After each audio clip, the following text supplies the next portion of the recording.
the social distancing does not expose you. You guys have to ensure you leave one chair in between. We have enough seats in the conference room here.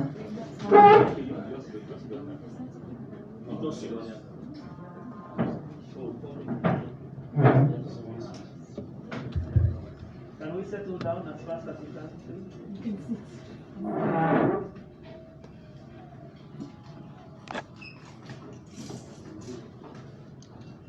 My brother, social distance. One of you has to move on.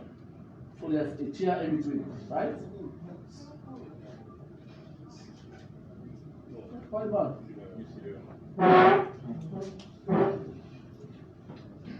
You are so emotionally tied to that seat.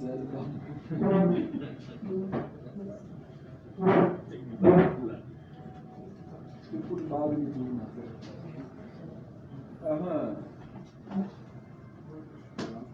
So we want to call the meeting to order. Welcome back. Okay, let me take a note. I welcome you here.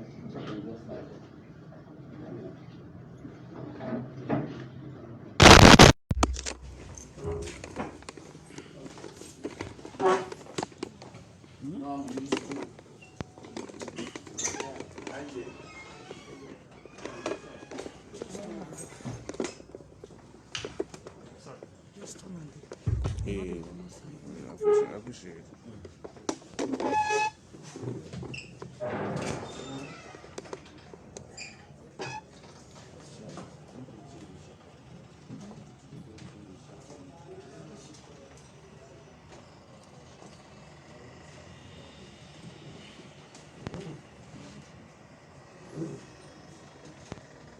Excuse me, please. Close the door. Thank you.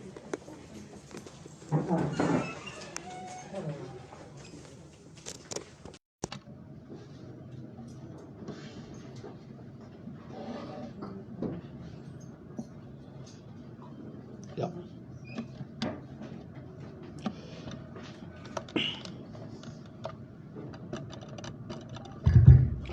Good morning, ladies and gentlemen.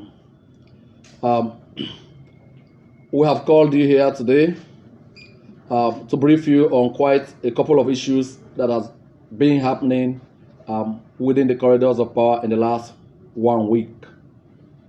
This is in keeping with His Excellency's commitment to run a transparent and accountable administration. You all could recall that sometime in 2019, government had cause to cancel the license of SL Mining, which then operated the Marampa mines. We were quite conscious that cancellation could have implications on various aspects of Sierra Leonean life, including on jobs, on government revenue base, and much more. But we did that cancellation for very explicit reasons. The Minister of Mines is here, together with the Attorney General. They will lead us through that conversation. I'm sure there are many other issues begging attention. This is, like the SLBC will say, the home of all things factual about government. So I want to use this opportunity to welcome all of us to today's press briefing.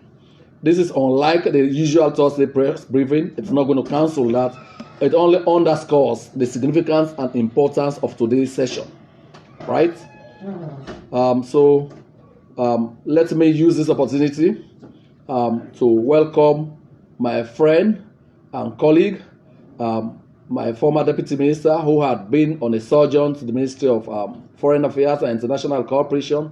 He is back. You all know he is quite a very familiar face here at our press briefings and for all things Ministry of Information and Communications. We also want to use this opportunity to congratulate Madam Mamadi Gobe Kamara on her new appointment and wishing her all the best. Ladies and gentlemen, it is now my distinct honor and pleasure to call on stage Mr. Timothy M. Kaba to take us through recent happenings in the mining sector, particularly as it relates to the out-of-court settlement relating to the government of Sierra Leone and SL Mining AMPAS. Mr. Kaba, most heartily welcome. I also wish to know that in attendance here you have the very, very, very 24-hour round busy, the clock Attorney General. He's here because this is a matter government treats very seriously. And it is he who has led all of the legal, protocols around this to give us a deal that I can only describe as the best Sierra Leone has had since diamonds were first discovered in this country in the 1930s. Thomas, just before you giggle away that, I will come to do a few comments on it. Thank you very much, Timothy. Come on. Thank you.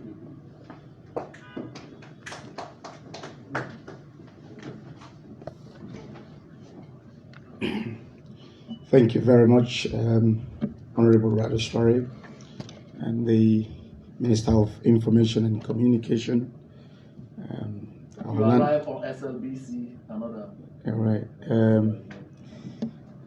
I will not say my learned colleague, but the most learned man in the country, the Attorney General and Minister of Justice, Brewer, and the Deputy Minister of Information, Mr. Solomon Jamiru, and also a learned man, and also the Director General of Sierra Leone Broadcasting Corporation, another learned man, a hall that is full with learned men, and of course the media and the people of Sierra Leone.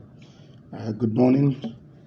Like the Minister of Information just said, we have come to a very excruciating, to the end of a very excruciating journey, in that we all understand that the government of Sierra Leone in 2019 canceled the license of SL mining on several sundry grounds. And that led to a very long arbitration process that probably took over 2 years. And just yesterday, a press conference was held between the government of Sierra Leone and SL Mining of Gerald's Group, where the two parties agreed to have the matter settled out of court in good faith for the shareholders of Gerald Group and SL Mining and for the people and government of Sierra Leone. That was as a result of a very thorough negotiation that was held between the two parties under the leadership and guidance of His Excellency the President, Brigadier Retired Dr. Julius Maada Bio. Remember, the President in his manifesto emphasized the fact that our country over the years has not benefited from its natural resources, which has left us in what looks like perpetual penury. But in his New Direction manifesto, the President promises the people of this country that our natural resources will be efficiently and effectively managed for transformative development and for the betterment of the lives of our people. This conclusion yesterday is an indication of the President's intention, vision, and aspiration for the betterment of his people, we the Sierra Leonean people. Of course, on my Facebook page, I just plagiarized a small parable, an anecdote, which says in Creole, if you see other cow, they lick the other cow in back. You know me saying sweat sweeto, and because they all come off with along. What does that mean? There are times Bob Marley once said in one of his songs that bend down low, let me tell you what I know. And also there's an adage that says you fight and run so that you can fight some other battles. It is difficult to negotiate, but if you like, experienced negotiators say anytime people negotiate a deal and they all leave the negotiating table very unhappy, it means a very good deal was struck because there was compromise. And we will not shy away to say there was very immense compromise between the two parties. Bearing in mind that the Marumpa mine is one of the best iron ore mines in the world. And that concession with the iron ore product that is that is endowed in that particular mine, Sierra Leone prides itself of having one of the best quality iron ore deposit in the Marampa environment. And we had mined out ore sitting at the surface of Marampa.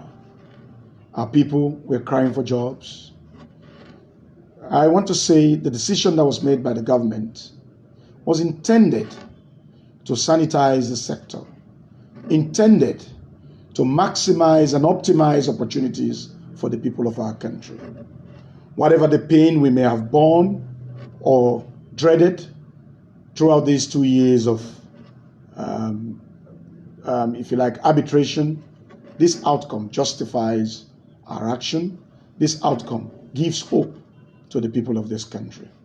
So in our negotiation, SL Mining required that the government of Sierra Leone, out of goodwill, should come to the table and that they will immediately bring all proceedings against the government to a halt, bearing in mind that it was SL Mining whose license was cancelled that went to the International Chamber of Commerce for arbitration.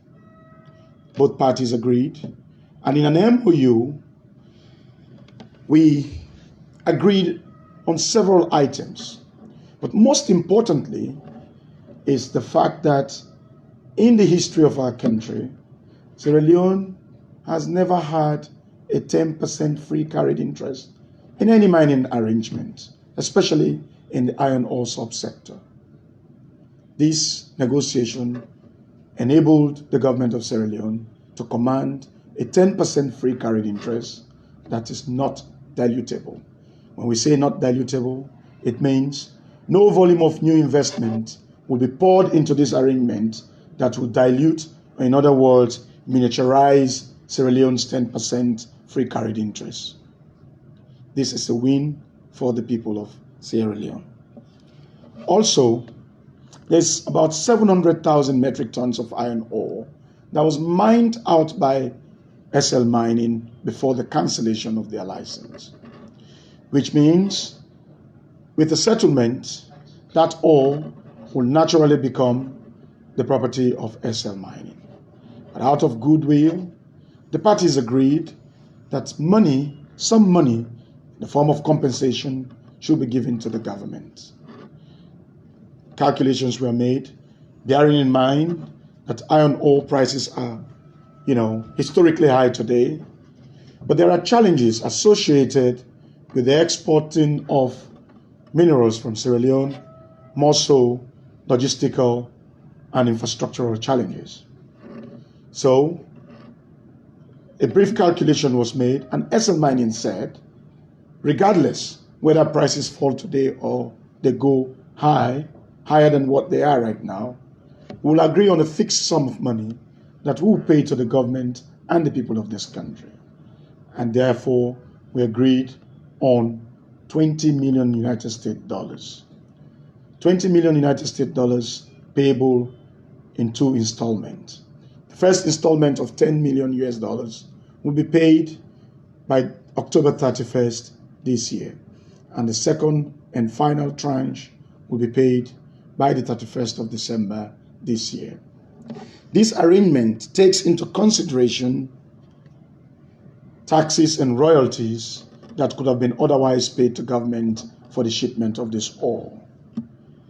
Remember that the arrangement for the export and disposal of solid minerals in Sierra Leone, as captured in the Mines and Minerals Act, requires that the companies should pay a paltry 3% royalty on their shipment.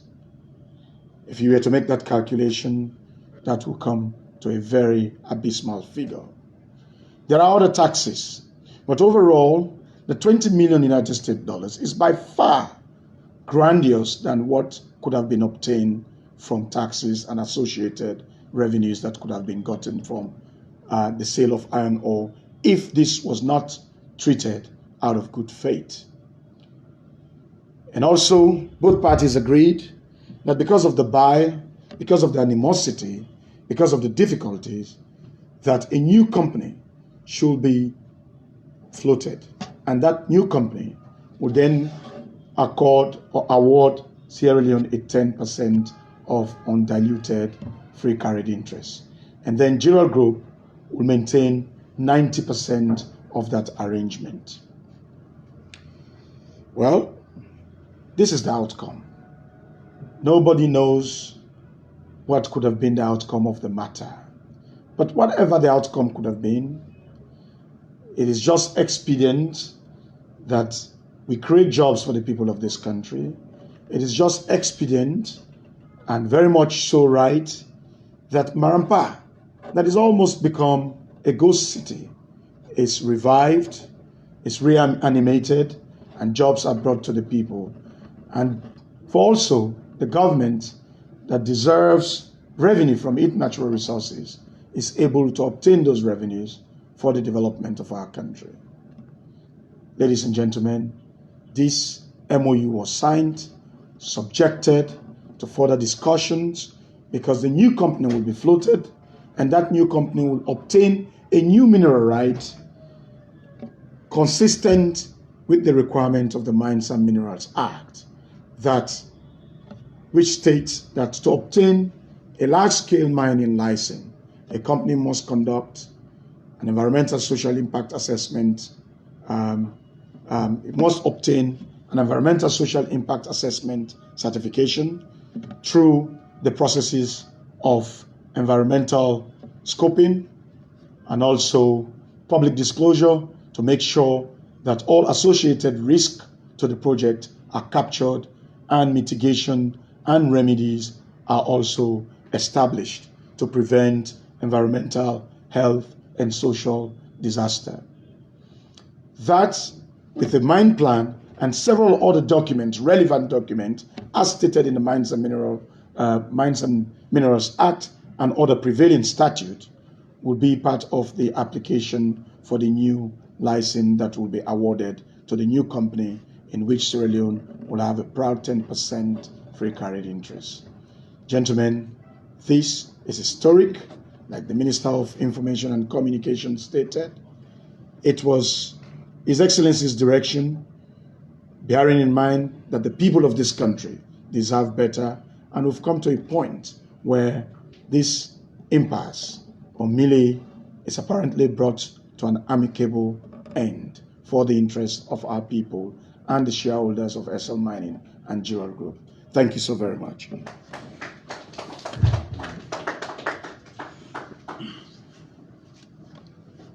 So, thank you very much, Professor Timothy Kaba. He spoke like a professor in the mines and mineral sector. But that was very good. I'm sure you've laid many of the key and critical issues bare and clear. Let me just add a few things. Number one, governments also ensure that the interests of Sierra Leonean employees will be protected during this period, right? Even during the transition. That was mentioned and that will be ensured. Not beyond Sierra Leonean employees, there was also provision made to ensure that local suppliers do not lose out in the course of this transition. I think these are very, very important considerations we need to have. Like I mentioned in the beginning, this is probably the best deal this country has had since we started mining diamonds in the 1930s. For the very first time, Sierra Leone is owing a percentage in a foreign-owned company, right? Undiluted. So what does that mean? I mean, let us say we have 10% today when the investment volume is $100 million. Even when you make it $100 billion, we'll still have 10%, which will mean more revenue uptake by the government of Sierra Leone.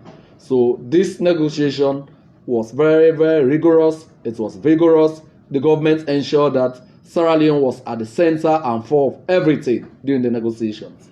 So that is why you could see we walked away with the things we walked away with. But we are very happy. As a small country, we might look small, but we stood up, we made a case, and we are hard in the end. That is something we should celebrate. And all of that will translate even in the way and manner our Sierra Leonean employees will be treated in due course when the mines reopen as soon as possible. Yes, the Attorney General, I just want to throw in probably one liner. You know, when we do it without the AG talking, I mean, people might be left wondering. We're not hearing from the AG. The AG is here. It needed to be more than 2 lines.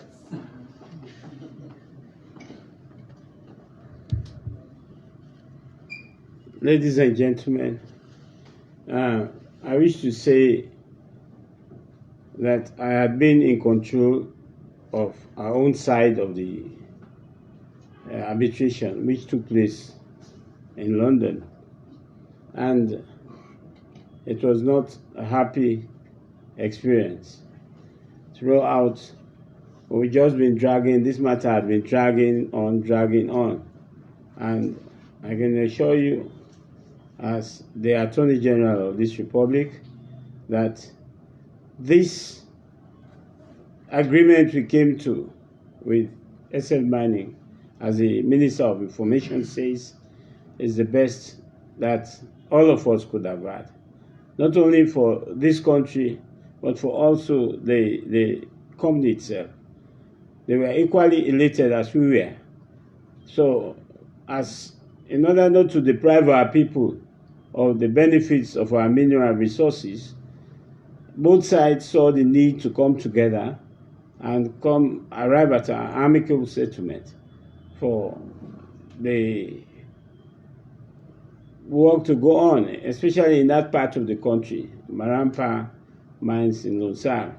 So we are elated, and I can assure you that even if we had gone with this matter for 10 years, that matter could not have ended as amicably as it had been. So we are also equally elated. Thank you. Thank you very much. Yeah.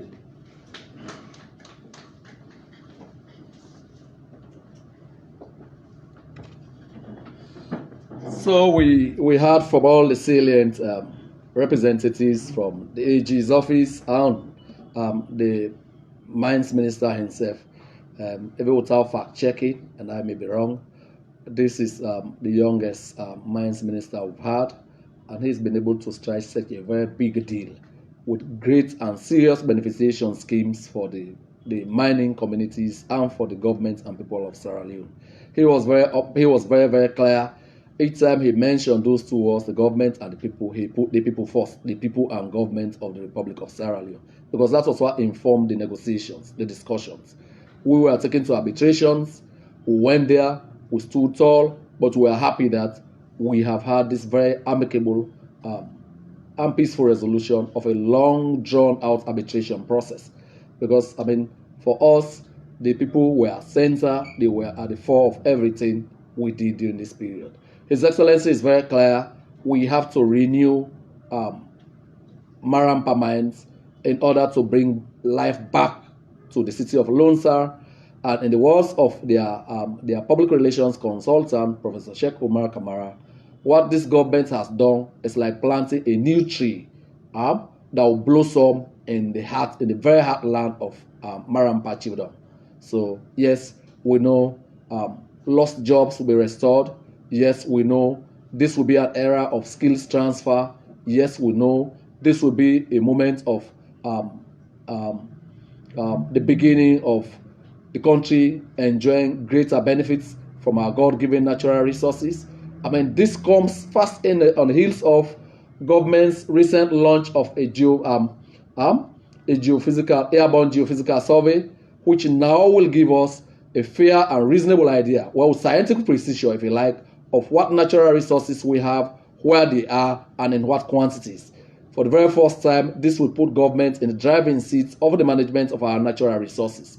This is just the beginning of such a leverage. So we are very, very pleased, and we are grateful to those who led our negotiating team for pulling off this very interesting deal, this very, very beneficial deal for Sierra Leone. So we'll open the floor for questions. We're looking for the smartest questions. We're looking for the bear twisting questions. So I will urge, if we don't have questions to ask, we don't ask them. Thank you very much. Yes, Thomas, you wanted to start? Yes, sir. So it looks like you have been nominated to ask questions that your colleagues might be asking. You said a couple of questions, so you'll be asking on behalf of your generation. Yeah, first of all, I want to know, I've not seen the NMA chair, the Director General of NMA here, and I've not seen him in any of the pictures going around on social media. So we want to know what is his take with regard to this deal. And Mr. Timothy Kabak said that brief calculation was made yesterday, and it was agreed that Sierra Leone will get $20 million. And with the soaring price of iron ore in the market, for which a ton is about $205, it means GR Group will get over $200 million. And it's $20 million is still a paltry sum when it comes to what they will benefit, as to what will benefit, owing to the fact that the argument of the government before the matter is proceeded to the international court is that this stockpile of iron ore were in fact not mined by GR. So that's another question. For the AG said it wasn't a happy experience. It's often said that a lawyer is as good as his case. It wasn't a happy experience. We want to get detail. What do you mean by it wasn't a happy experience, sir? Yeah. So Timothy will start off. Okay, so let me speak to the first one. Yes. You were concerned about the whereabouts of the NMA boss, Yes, who is being absent from the photo ops that we did. Well, so that was the conclusion. A whole lot of work had gone on behind the scenes. So what you saw yesterday, the photo ops, was a consummation of that. So you don't know if he was involved. Yes, he's been very much a part of this process. We are glad that as a government we approach this as a team, right? So what you saw yesterday, I mean, there have been processes and projects initiated by this ministry during my tenure, but I'm not there on the very day when it was consummated. For example, I brought in the Council of Europe here to work with the Law Officers Department so that we could have a cybercrime bill, right? Incidentally, I traveled out of the country. I wasn't there for all the historic photo ops and all of that. But that is not to say my heart wasn't in the process. So yes, I mean, we are happy that we have come to this very beautiful conclusion. So whoever played a part is remembered. History will look kindly on all of the parties who made contributions to bringing us to this safe landing. So Timothy. Yes, you've slightly not got the right briefing in terms of the price of iron ore right now. It's not 205, it's oscillating around 250 to 260 United States dollars per metric ton. So if that calculation is to be reversed, you'll be flabbergasted by the total sum of money that will probably be accrued from the sale of that particular ore. Everything we do it within the remit of the law. The mines, you said that it had been said that the ore that is sitting there was not mined by SL Mining. I am not going to speak to that because I was not there, but let me tell you what the law says. The law says when you obtain a mineral right for the mining of solid minerals, the ore that is beneath and that is at the surface automatically belongs to you because it's part of your mineral right, whether it was mined by you or not. This has been the case in the days of Frank Timmins and all of those. But you cannot say somebody spent millions of dollars mobilizing equipment, working on the field day and night for well over 6 months, and you say they just inherited ore and no work was done. That may be very unfair to the company to say that. But that besides, the mineral rights automatically gave SL Mining a concession. So everything there is actually SL Mining's before the cancellation. And as part of the negotiation is, it does not refute or take away the fact that the ore still belongs to SL Mining. So if they were going to sell the ore at any given price, Sierra Leone was going to get 3% of royalty, right? But because people who trade in commodities will understand this better, iron ore price, like every commodity in the market, subjected to fluctuation. 2 weeks ago, it was around 204, 205 United States dollars per metric ton. Today, it is well over 250. You cannot predict what happens tomorrow because there are confluence of factors that affect the pricing formula. So what we've done is to take a reasonable, because you do prognostication. By the time that's all, they will start the shipment of the ore. To the time we expect the shipments to be completed, we have calculated that plus or minus, the ore will be around $200, average. So within $200, now the company will now calculate to say, okay, this $200, there are logistics that are involved, there's management costs, there are several other costs involved, cost elements. So by the time you remove the cost element, remember, this ore is not treated like you have normal production.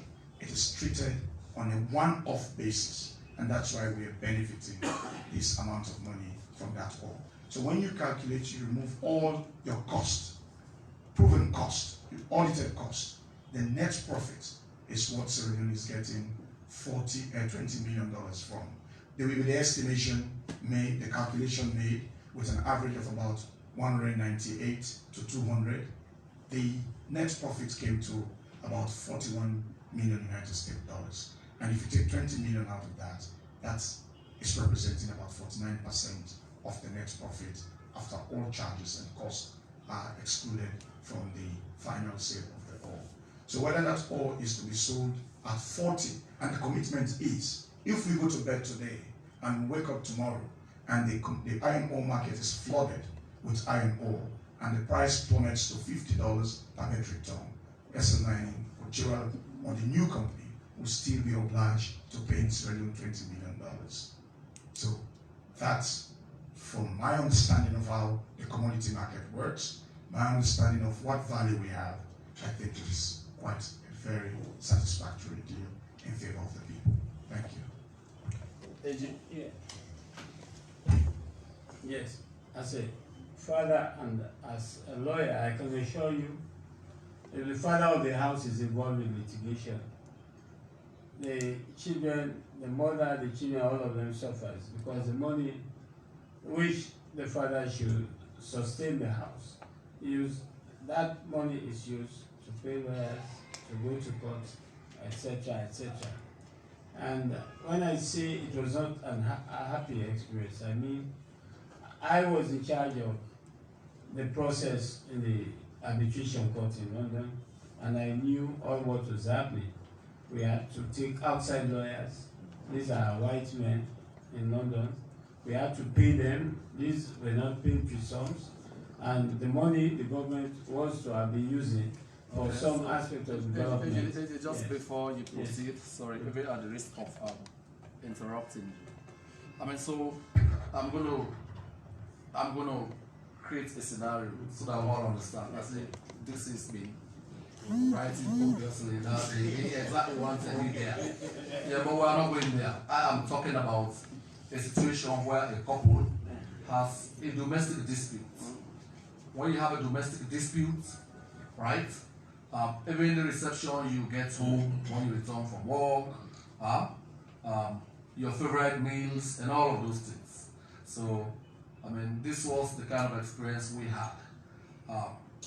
The AG sometimes was meant to concentrate on other issues. He had to coordinate.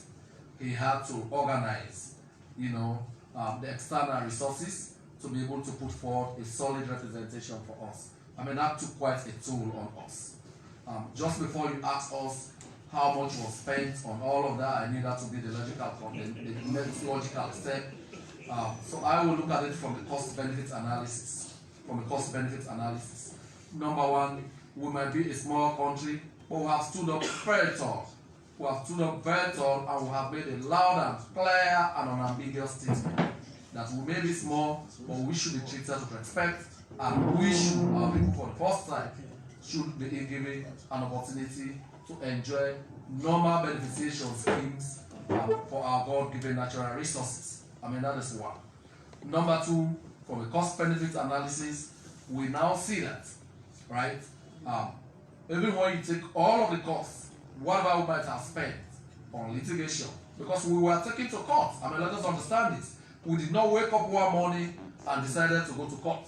We were taken to arbitration, and we have to defend ourselves, right? So whatever might have been incurred, I'd like to guarantee and assure you that whatever we might have spent while at arbitration is dwarfed by the gains we are making as a result of this out of court settlement.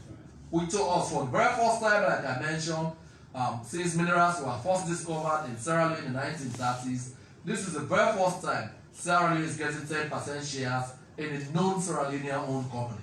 We have to commend this government for our commitment to ensuring that Sierra Leoneans benefit from their God-given natural resources. I think that is very, very important. So the key takeaways are not whether we pay the lawyers abroad, but the important point, and most important point that should be stressed and re-emphasized is the fact that when you look at it from a cost-benefit analysis, Sierra Leone wins big in this case. Right? Timothy might want to say a few additional things. Nobody can give you stricto sensu the figure of head now, but that will be for another day. No, let me also chime in to say it's interesting how I once said that if Jesus was to come today and crucify, people will still accuse him of fallibility, because we live in a world of doubting Thomases. Of course, it is freedom of speech, freedom of thought, and everything. As a nation, we were taken for arbitration. And it was just incumbent on us as a people to respond to the arbitration. Sierra Leone showed might, because a little country like Sierra Leone responded to an international arbitration, and we did not bring disgrace to our people. We brought out of this particular arbitration goodwill. Before, we never had a percent in that arrangement. Today, we'll probably say we've gotten 10%. It was a well-fought battle, because the outcome has now justified the actions of government, albeit there are consequences to every action. But we want to say overall, whether they were indeed there were charges that were involved, but we responded to an arbitration.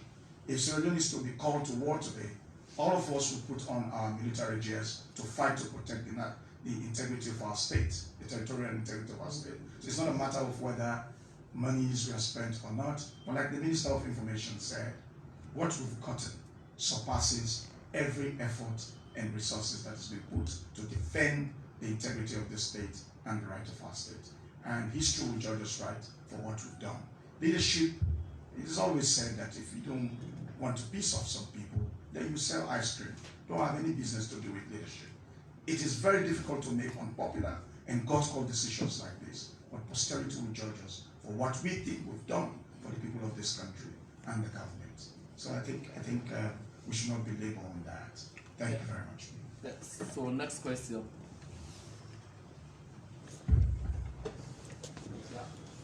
Mohammed Kone is the name, and I write for Standard Times newspaper. Yeah.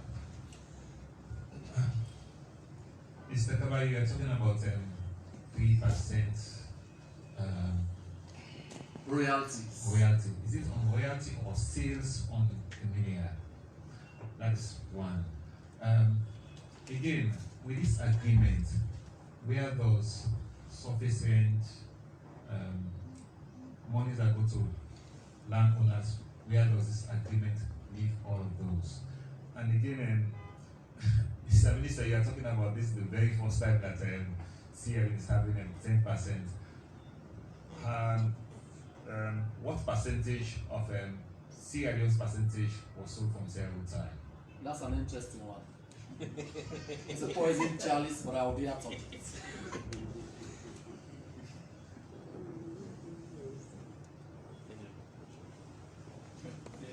Yes, let me respond to 3%. 3% royalty is a requirement in the mines and minerals. that under a normal arrangement under the Mines and Minerals Act, when you export your minerals, especially bulk minerals, iron ore and bauxite, you're required to pay 3% royalty to the state for the sale of that mineral. This particular stockpile is going to be treated separately, and that is why royalties are not applicable. I mean, if you follow the stockpile that government had at Pepel, government got 70% of the net profit because it was not treated under the Mines and Minerals Act. Rather, it was treated under a one-off advanced pricing agreement that was ratified, that was approved by Cabinet as contained in the Mines and Minerals Act and Extractive Industry Revenue Act. So the 3% is statutory, treating as related to the disposal of minerals under normal circumstances as required by the Mines and Minerals Act.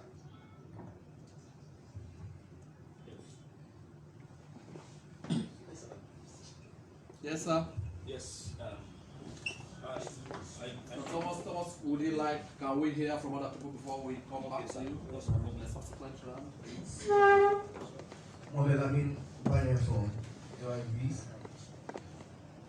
I've been directed by Amadou Lamanaba to ask these questions. In addition to what Thomas Dixon was saying, the presence of the NMA boss. The question is, what role is the NMA playing in this negotiation? On what role did the NMA play in this negotiation? The other question is the 10% part of the start of the implementation of the Review Mines and Minerals Act? Thank you very much. Next question. Okay, yeah.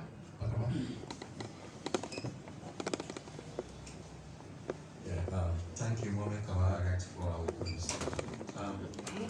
Mr. Minister, you said you're going for the new money coming with the managers after this MOU. Are we expecting to see a new money, a lease agreement with new company prior to commencement or after? And again, with regards to the NMA websites, we find it difficult to access existing mining agreements. What's happening?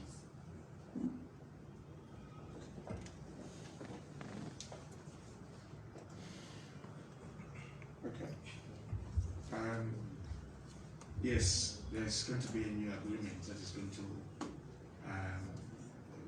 be put together and agreed upon. The mining lease agreement is not a requirement by the Mines and Minerals Act. It is a consent.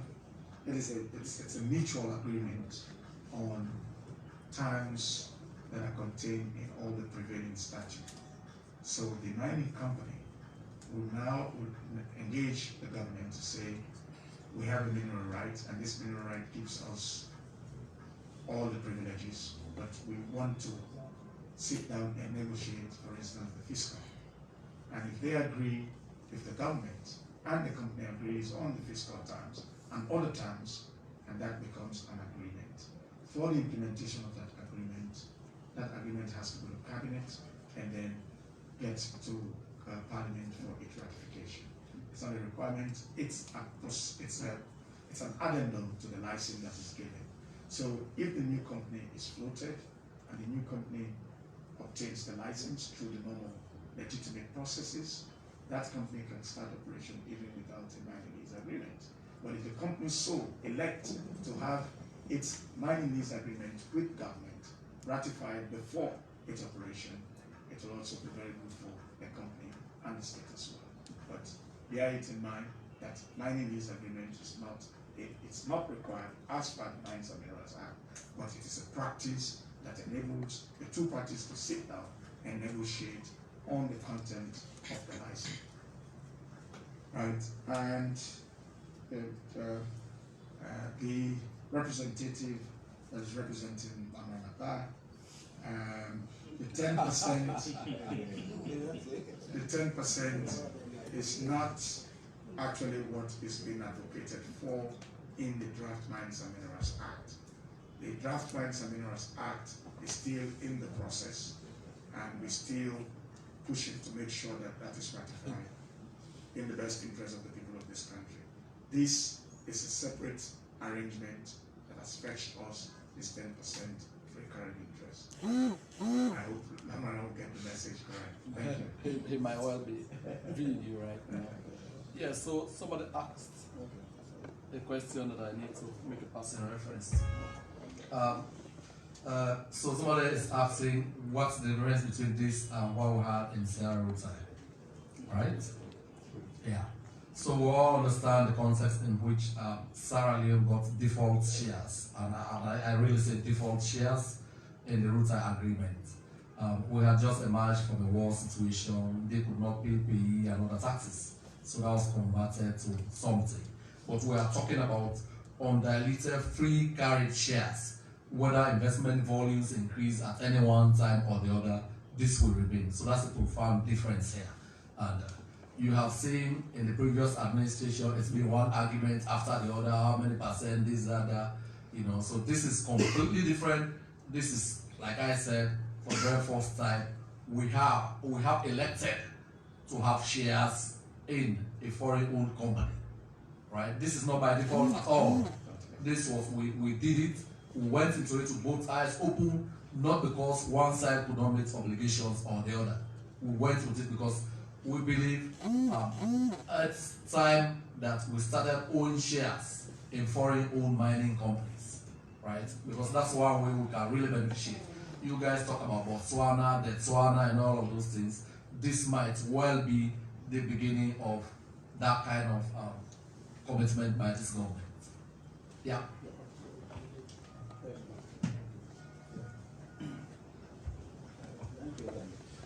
Right. I'm Theophilus Sabina. I'm the chairman of the Association of Journalists on Mining and Extractives. The license in question was cancelled on the orders of the former Minister of Mines. And of course, we all know that it was the nation a huge lot of embarrassment, actually.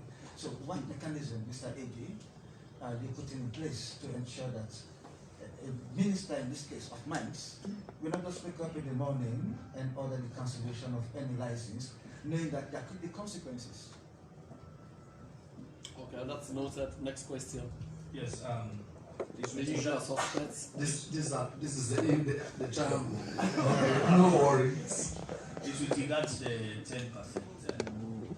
And in line with Lamara's question about 10%, I'm informed that there is a new ECOWAS protocol that 10% should be given to states, ECOWAS states, with regards to mining this agreement now, and for which in the Review Act, is capturing and speaking to that. So if I'm hearing that this is just a separate agreement, it's getting me confused. I want to know if we are getting another company now. Won't government ask for 10% or more? Don't be confused, because you cannot put the cart before the horse. The Mines and Minerals Act of 2021 possibly has not been ratified yet. We're waiting. That's what I'm saying. Patiently, we're all eagerly waiting for the good interest of our people. So this has got nothing to do. Let me tell you, we had actually advocated for 40%. All right, you dream high, yeah, but this was where we landed. Okay, reasonably, like the minister said, this was not gotten because of any, any liability that was converted into a share. This was negotiated for. And so the Mines and Minerals Act, you're right, we're trying to review the act to have a very compelling, progressive, and balanced Mines and Minerals Act that takes into consideration and cognizance all the prevailing legislatures in the legislations in the sub-region. The African Mining Vision is also one of the documents that we have in mind when reviewing the Mines and Minerals Act. We have in fact suggested, rightly so, in the draft that 10% free carried interest should be given to the state. We have to do a public disclosure. We have to speak with other stakeholders. Other stakeholders have expressed, different views. it's negotiation. So we're still reviewing the act. We're hopeful and praying that that 10% is granted to the government so that will increase our stake in the mining sector. But like I said, we have to ratify the Mines and Minerals Act. We have not even agreed yet. It is possible that we could shoot it to 15 or maybe bring it to 5, but it's still under review. The important point is that we'll walk away with something that will make us smile along the way. That's the important thing. It's not going to be business as usual. Yeah. Yes, Mr. Khan. In most mining agreements, I believe states should enhance mining agreements, whereby mining companies will not wake up one day and go into liquidation. And so, what are we doing in this direction? And also, what will happen to share mining now that a new company is emerging, and we know that they're having employees not paid, a lot of businesses that are owned by this mining company. What will happen to them now that SL mining is full? It's no one exists. Yes, so the new company will inherit both the assets and liabilities of the previous. So it is our intention to make sure that we protect Sierra employees and those service companies that provided needed services for SL mining. We already mentioned that. But it's good to reiterate it, nothing lost. So we try to bring this press conference to a close. Mr. Kabah here is due for Parliament. Like, I mean, he's almost become a customer. Yes, Mr. Kabah. Yes, sir. So, with all of this, do you think the new act is overdue or not? Because we need to look at issue of beneficial ownership and all of this buyover calculation and cost elements. Do you think the new act is overdue? Well, when you say overdue, I don't understand. There's an existing act. All the mining companies operating in Sierra Leone right now have been regulated by the Mines and Minerals Act of 2009. There's no vacuum. A review process cannot be rushed at, because at the end of the day, you want to have a very progressive act that will protect the investment of the investors and also protect and promote the interests of the people. So there's no overdue, whether it is overdue or underdue. What we have right now is also a workable act that was enacted in 2009. Everybody is abiding by the dictates of that act. The process is ongoing. We're very sure that it will be ratified by the end of this month and it will come into full operation and implementation. You guys are aware that if you rush the review process, you can miss great historic opportunities. You can miss real opportunities. I mean, this is a sector that is very complex. So if you are not careful, you might miss opportunities, and you don't want to be reviewing acts every now and then, And it's a process, not an event. Yeah. So, your question. Simple question, very simple. Which is? For the, I directed it directly to the AD. Yeah. What mechanisms? To ensure that mining companies don't wake up overnight and just liquidate. Not a mining company. A mines minister. Okay. Let me speak to that. Let me speak to that. My predecessor, the Minister of Mines and Mineral Resources, former Honorable Rado Yoke, played a very important role to where we are today. So he was right. Not necessarily. Don't put words into my mouth. Where we are today, with an ameliorated outcome, right?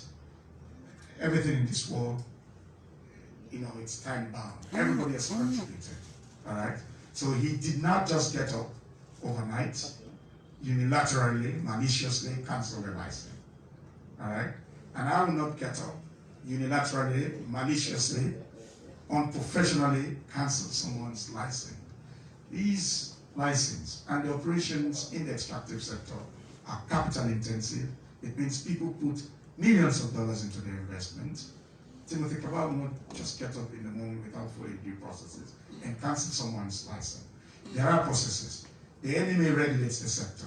The NMA will report to the minister that there are breaches, and those breaches will be taken to the Minerals Advisory Board that draws its membership from diverse stakeholder institutions, professionals, and those members sit in the Minerals Advisory Board to recommend to the minister actions to be taken against any company that is found breaching the the covenants of the agreement.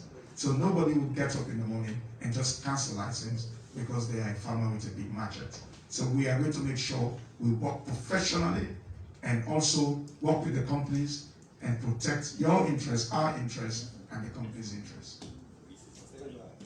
Thank you, sir.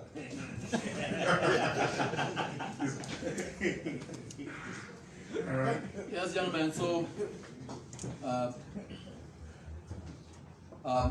first, we are grateful that you honored our invite at very short notice. I'm sure that was born out of the very fact that as Sierra Leoneans, we have also been looking forward to a moment when your government will have some spine and put you at the heart and center of negotiations, which the new directional administration under His Excellency has done. We appreciate that. We'd like to assure you that the gains made from this out-of-court settlement are enormous. But we are particularly excited that our people will return to work. We will have Marampa lit up again and bustling with activity. And we are particularly reassured that government is going to have resources to continue to support our development projects, which this government has carved a reputation for. So thank you so very much, gentlemen. We really appreciate your patience during all this period. You have encouraged us to ask for more and not settle for less. I'm sure our actions will reassure you that indeed this is a government you can continue to trust, to stand up for you, and to ensure that we all, for once, begin to enjoy, from our God-given natural resources. And on top of this, the recent successful completion of the airborne geophysical survey results, which I understand will be launched sometime this month, 24th of this month.